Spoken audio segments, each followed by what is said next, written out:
we are looking into psychological treatment for grief. The reality of the griever's post-traumatic experiences.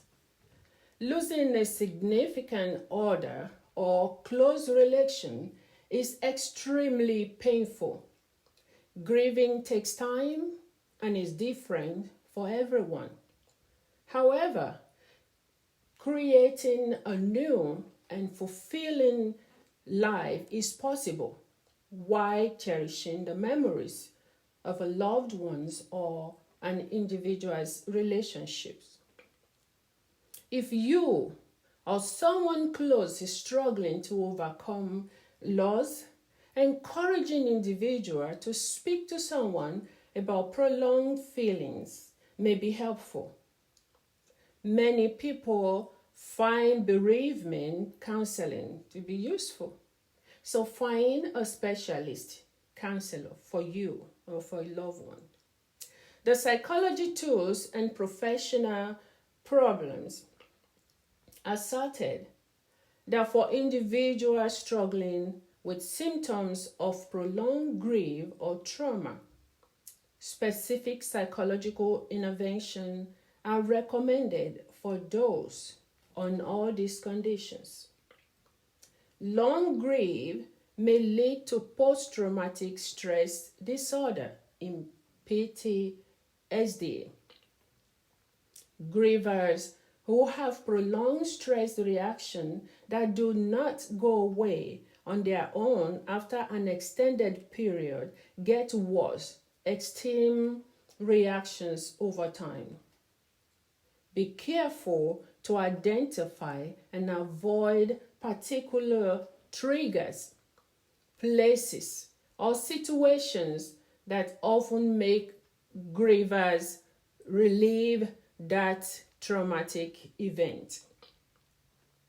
PTSD is not limited to the military, police, or war veterans. PTSD affects anyone who has experienced or witnessed traumatic or life-threatening situations, such as childhood sexual abuse or physical abuse, assault of all kinds, terrorist or kidnapping attack, natural disasters such as hurricane or crippling accidents. Medical treatments for grief. Wiley et al. In a self-help stated that grief is a typical human experience for which there are no recommended medical treatment. Some medical professionals argue that symptoms of depression may perhaps predate or relate to experiences of grief, which can be distinguished from symptoms of grief, and suppose that medical treatment, such as antidepressant medication, can be helpful in these cases. This view is not without controversies. Be sure to give constructively. When you are grieving, there are many constructive things that could be helpful while walking through grief. Be courageous and try some or all of the following activities when convenient. Since grief often has different layers, no rules exist in the use or in order. Try ritual customs. Rituals help us to come to terms with loss and are a way to honor the memories and to respect our lost loved ones. From a psychological point of view, these rituals are accustomed to meaning and fulfill essential functions, helping the griever to understand what has happened and confront the reality of the loss. One can make rituals to remember and celebrate the life of a loved one. For example, some people plant a tree or hold a memorial service at their favorite place. Think about what will be meaningful and honor the life of a loved one. What ritual to do on anniversaries for the memory of a loved one? When talking about planting a tree, personal experience when I was apartment manager, there was one of the tenants that would only allow me to come in the living room because she has a plant that is reminder of the loved one who passed. And she told me, Clara, you can come in, and was said introducing the plant to me. And I talked to the plant. Meet Clara. This is Clara. She's a very nice person. She's one of our manager in the apartment. And I said, hey, I just went, hey, and called the name of the individual and greeted. And that is the way this individual loved to remember the particular person. So she placed the ashes and grow a flower, which becomes part of her in some respect. And I respected that. I actually say, hey, and she will only let me go in. Nobody else goes into that apartment. And thought that was very honoring for me. So let's look at these other rituals. Number one, rituals. They are so important that all cultures have their rituals that are part of the grieving process for the family. Number one, funerals. Funerals are a ritual where we say goodbye, acknowledge the loss, and celebrate the deceased life. Some cultures cremate the deceased and share ashes in fancy containers within close relations, placed in a designated area in their home where the dead remain part of the family. Others make it a big ceremony when scattering the ashes at the place of rest. In some cultures, visiting the deceased family, relatives, and friends is a traditional way to offer condolences and discuss how the person died.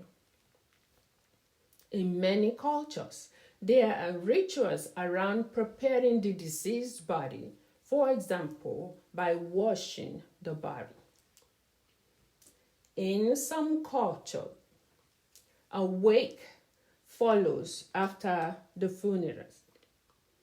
However, and in addition to the above rituals, the customs of other cultures include celebrating the annual day to celebrate and honor the lives of deceased. In the part of Africa where I came from, the annual remembrance that we did for my parents was celebrated in church. There were uniform, which we call Shoebi in Nigeria. Now everybody in that uniform bought and so on to taste. We went to church for remembrance. We gave a memorable donation to the church. And for my mom's sake, we bought other remembering things for her that can be used in the church for her memory. And then we'll go back home to have party, to cooking, eating, and just dancing. This is the way we do the annual remembrance of parents. Mind you, this parent has to be old enough that can bring joy just for the life they live. If they are young, between who are less than 40, depends, or 50, if they are less than 40, those celebration does not come up because this will be considered too young and cause more sorrow for those. So mind you, the celebration of my parent or other people from 80, 90, and 100 days party kind of memorial for the community. So I want to encourage you to express your grief. If you are grieving, discussing individual feeling of grief, it helps to begin coming to terms with the loss. Identify close friends or family who feel comfortable discussing these feelings.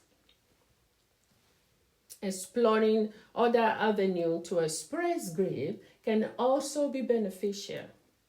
Keeping a journal helps to articulate feelings privately and unfiltered. Additionally, speaking to a professional grief counselor can provide expert guidance and support. Ritual methods complement conversations with friends and family. It is important to remember that individuals can express their needs to others.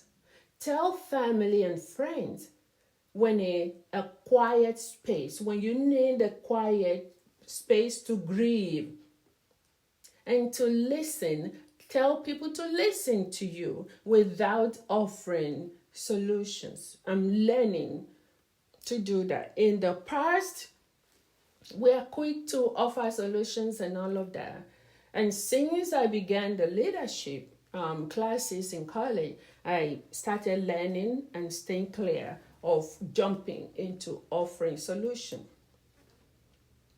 So, why family and friends intended for cheering? You might need someone to just listen to you. Feel free to let them know you do not need solutions, but a space to be heard and understood.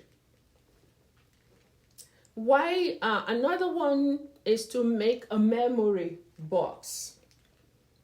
After a loved one dies, some people find it essential to keep their memories alive.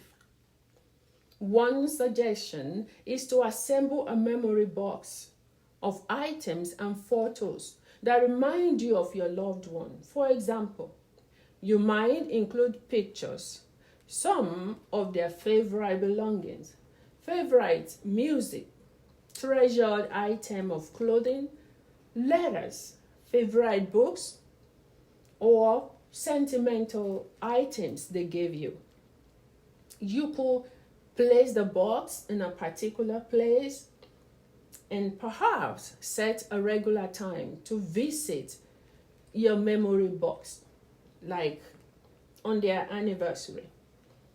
For my father, being the clan leader, the leader of our clan, he has so many. Among of which we try to keep is one of his rental properties, the family house, the house my dad built for his mom when he in the 50s. We upgraded that because he told us his father was buried there, the mom was there, and that's where we bury him too. So we keep everything in that house upgraded, clean, but we make sure that the place when you go in there, you can see everything about that, including pictures and all the structures as it were. So after a loved one dies, some people find it essential to keep their memories alive. So the way we did ours was to keep a lot of his belongings, the house the way it was built, and it was upgraded. We tried to leave everything or most of the things the way they were in those days, because he wanted the grandchildren, great-great-grandchildren, to see what he has done and his effort. So we try to keep that. So telling your grief story is very important. Talking about your loss and telling the story of your loss and grief can help you process what has happened. Whether you lost your loved ones suddenly or after a long illness. This is often much to process and come to terms with. This include family pet or favorite pet. Next, as your mind tries to make sense of your loss, you may feel a need and even an urgency to tell your story and make sense of what has happened. This can be an essential way of processing all the emotions that you are feeling.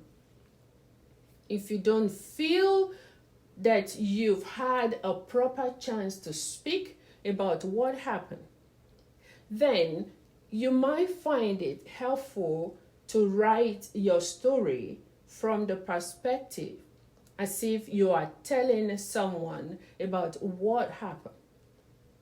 If you decide that this is something you would like to try, here are some tips from psychological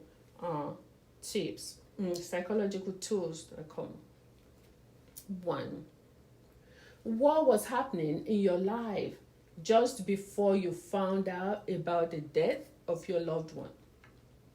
If they had an illness, you might write about what was happening just before you received the news that they were going to die.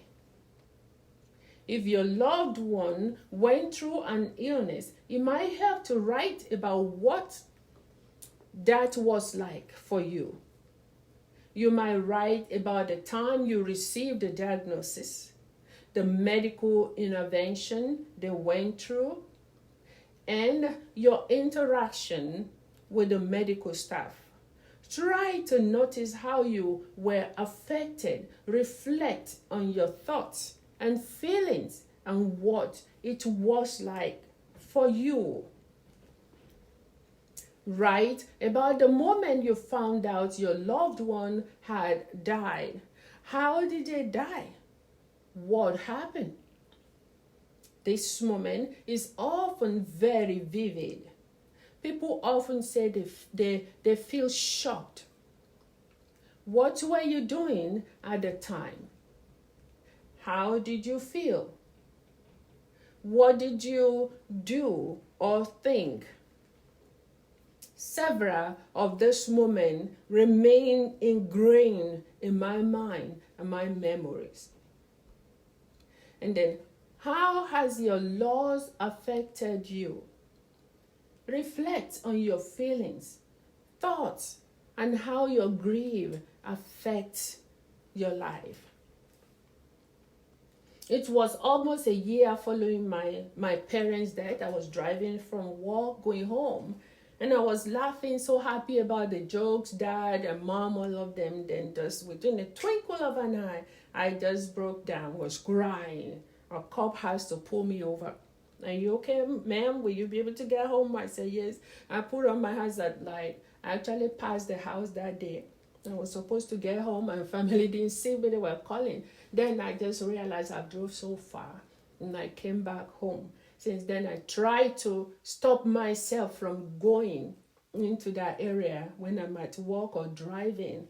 So there are no way that the grief will come on you at any time. But just know these are okay for you to come home or share your feeling with people or friends and family around you. No matter what, try not to box it in. Avoid unhealthy coping mechanism. In the early days of the loss may be raw, and it can be too painful to do things that ignite the memory of a loved one. Avoiding places, things, and situations commonly attended together is essential as time passes. The following are some tips I have for you. List all the places, situations, people, and tasks avoided. Example include swimming pools, takeaway, going dining out, going to restaurant, taking a walk in the at the park. Certain people that trigger the memories of the loss, write them all down. Organize the list into a hierarchy with the most challenging situations at the top. Decide how and when to start facing the situations already avoided. Practice self-care. Be sure to request the support of a friend, close family member, or companion when you are ready to face those dreading situations and places. 3. Be patient and remember not to jump into making irrational decisions. It can be challenging to start facing reminders again. So take your time and be gentle with yourself.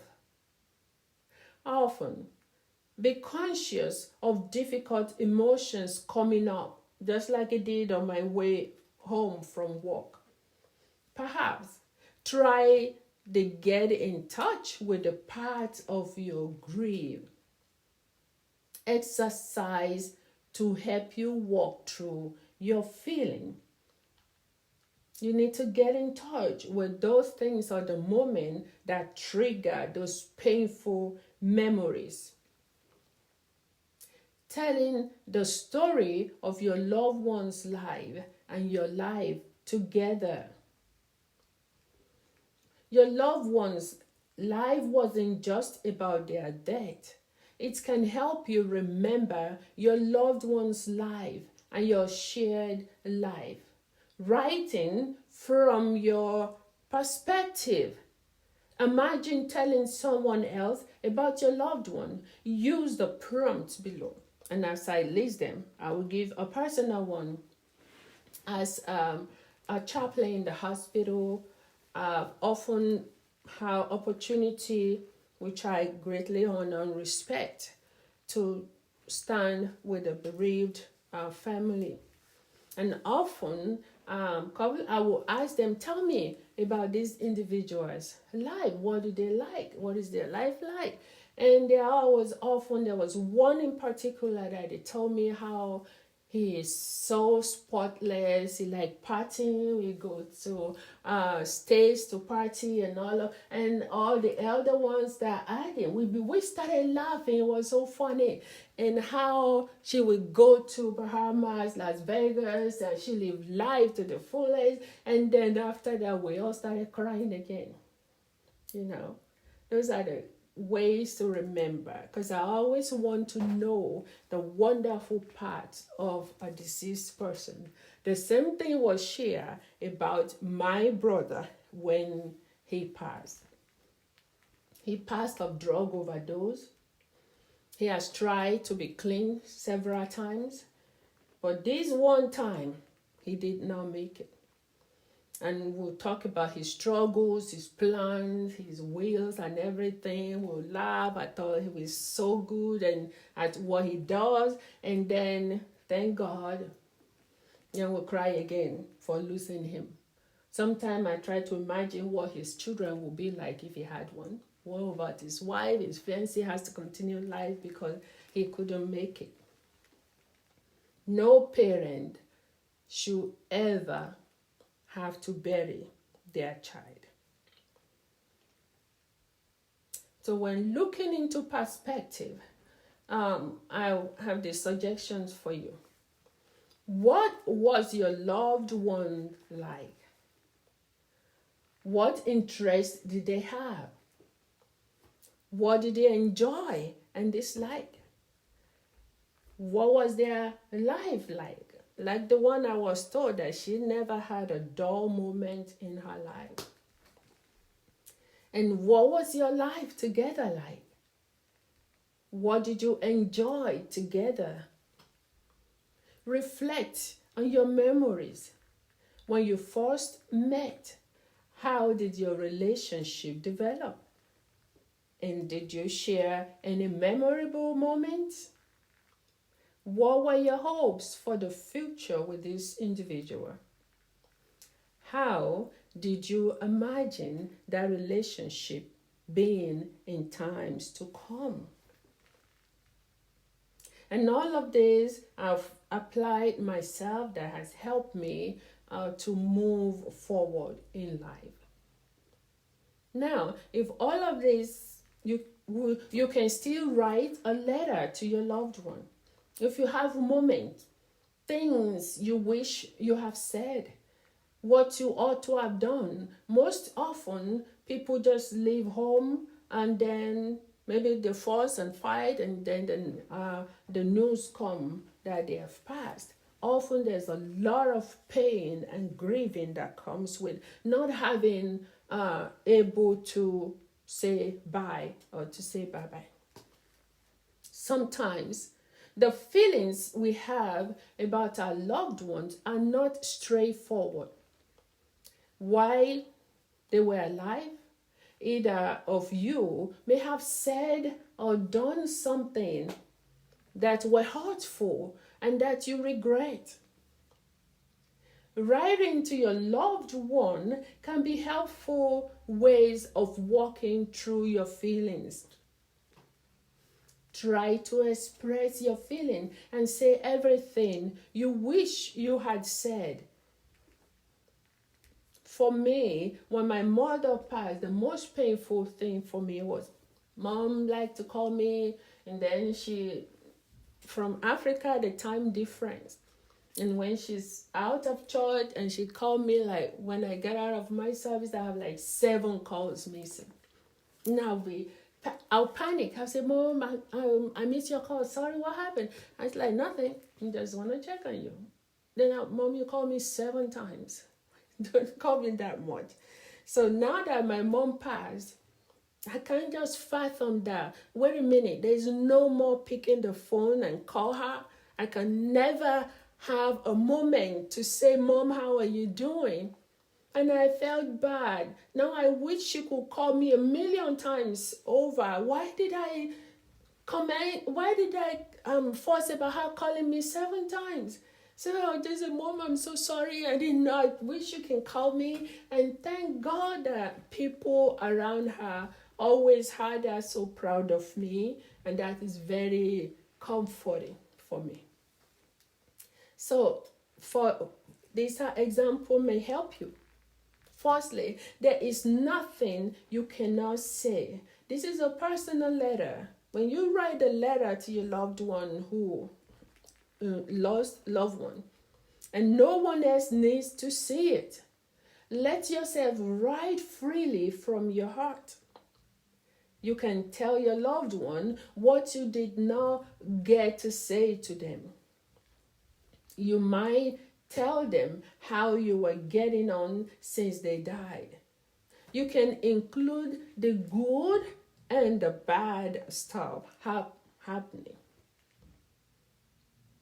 You can tell them how you remember and honor their memory. You can share the memories you cherish the most. You can share your regrets or your feelings about any issues that were left unresolved. You might tell them whatever you feel like, write them down. Or you can talk to them in your prayer or your private time that nobody has to even know about. You can tell them how you feel. You might want to include the different parts of yourself. Once you are done, think about what you want to do with your letter. You could keep it somewhere safe or get rid of it. There's no right or wrong answer. Just be kind to yourself and do whatever feels right. I've been with people making this ritual where after writing, we follow them that they get to burn this letter. And on other occasions, I've been with people who decided to bury this letter. that will give comfort. So whatever way that is constructive, and you are able to share your joy, your pain, your sorrow, or the things you wish you have said, you can write them down, either burning after, keep it in a safe place for yearly memory, or you can bury them as a final, the things you were not able to say it in the letter, and dig the ground and bury. You can even make an occasion or some party doing that. Now, getting in touch with the part of your grief. This is very important. It is expected to struggle with different emotions when you are grieving. 1 minute, you might feel angry, and the next minute, you might be ridden with guilt and regret. Psychologists encourage people to find ways to feel and process their emotions, to acknowledge and walk through their thoughts and feelings. Many of us are used to avoiding or suppressing our feelings. I'm on top, number one on the list for that, and I'm trying to speak out right now. So it might feel strange and unfamiliar to face our emotions initially. One way to work with your emotions is to imagine each as part of yourself. For example, there is one part of you that feels angry that your loved one has gone. Another part that is sad. And perhaps another part of you that is very scared. Sometimes our emotion conflicts with each other. For example, your angry part might be angry with the part of you that feels scared. Alternatively, the part of you that feels guilty might get in the way of the part that accepts what happened. Here is an exercise to help you to work with those conflicts. In your own time, walk through the steps below. First, name the different emotional parts of you. This might include the angry part, write it down, the scared part, depressed or sad part, the guilty part, accepting part, relieved part, in denial, or any other part you know. Remember that no emotion is wrong and that it is okay to acknowledge how you feel. We're just being human. One at a time. Bring each emotion part to mind one at a time and ask yourself some questions. For example, what are these parts of you think about your loss? How does this part feel? What does this part want to do? Now, bring to mind a wise and compassionate part of you. This part of you always has your best interest at heart and cares for you deeply. Imagine this part listening to all other parts of you. We all have this compassionate part. It's just that most of us use it for other people, and we are being too mean and too harsh on ourselves. We are there for people. We can understand people. When it comes to me, sometimes I just get too harsh on me. So this exercise really helped me to be compassionate. I learn to sit back now and think, look, I've worked so hard. I've given all of my best. It's okay for me to take a break. It's okay for me to take good care of myself and my body and my health.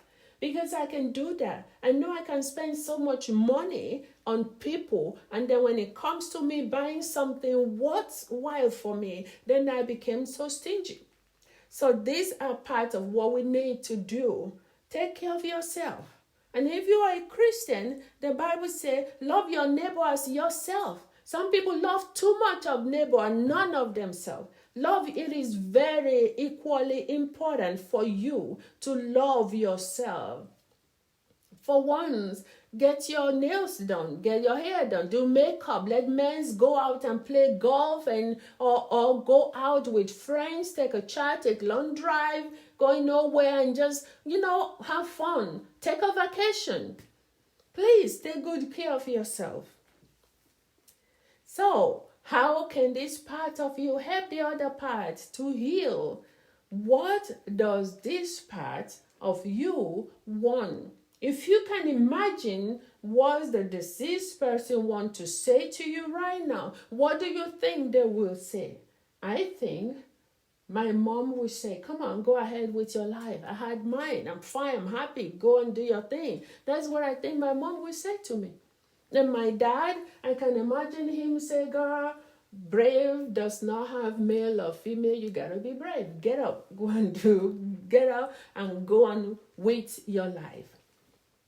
Thank you so much for this episode. If you've been with us this long, please help share this courageous conversation so that we can be there for one another, to give courage to one another. And the next, we are going to be looking into dealing with regret.